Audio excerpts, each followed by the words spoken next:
తిరుమల శ్రీవారిని పలువురు ఏపీ ఎమ్మెల్యేలు దర్శించుకున్నారు. వీఐపీ విరామ సమయంలో TDP MLA Koona Ravikumar, Janasena MLA Sundarapu Vijay కుమార్లు వేర్వేరుగా కుటుంబ సభ్యులతో కలిసి స్వామివారి సేవలో పాల్గొని మొక్కులు చెల్లించుకున్నారు. దర్శన అనంతరం రంగనాయకుల మండపంలో వేద పండితులు వేద ఆశీర్వచనం అందజేశారు. ఆ తర్వాత ఆలయ అధికారులు శ్రీవారి తీర్థ ప్రసాదాలు అందజేసి పట్టువస్త్రాలతో సత్కరించారు.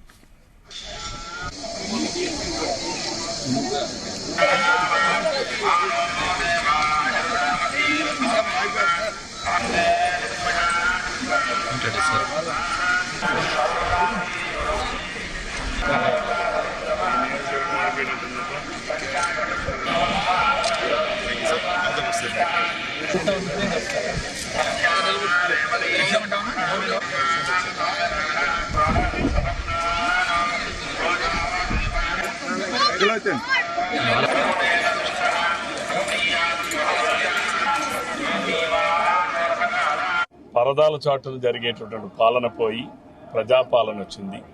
ఈ రాష్ట్రంలో ఉన్నటువంటి 5,50,00,000 మంది ప్రజానీకం సుభిక్షంగా ఉండాలని, మంచిగా ఉండాలని గత 5 సంవత్సరాల్లో సాగినటువంటి విధ్వంసాన్ని అధిగమించి ఈ రాష్ట్రంలో ప్రతి ఒక్క కుటుంబానికి, ప్రతి ఒక్కరికి మంచి జరగాలని ఆ వెంకటేశ్వర స్వామిని కోరుకున్నాం. తప్పనిసరిగా మా నాయకుడు చంద్రబాబు నాయుడు గారు ప్రజలు ఏ ఆశలతో అయితే, ఏ ఆకాంక్షలతో అయితే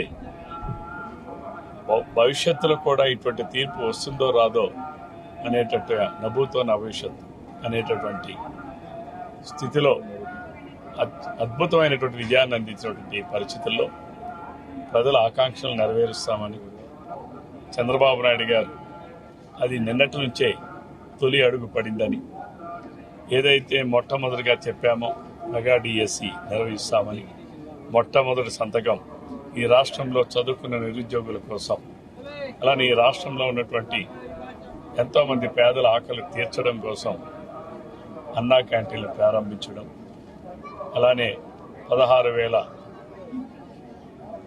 16,000 అబౌవ్ ఏవైతే ఉపాధ్యాయ ఉద్యోగాల నియామకం కోసం ఫైల్ మీద సంతకం పెట్టడం, ఏదైతే జగన్మోహన్ రెడ్డి భూ కబ్జాలకు అనుగుణంగా రూపొందించినటువంటి చట్టం ఏదైతే ఉందో ల్యాండ్ టైటిల్ యాక్ట్ చట్టాన్ని రద్దు చేయడానికి తీసుకున్నటువంటి నిర్ణయం, ఇవన్నీ కూడా ఈ రాష్ట్ర ప్రజల ఆకాంక్షలు.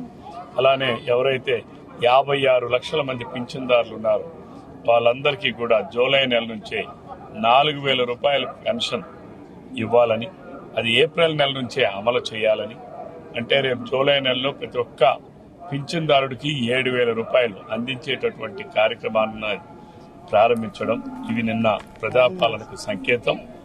ముందుగానే చెప్పాను, పరదాల పాలన పోయి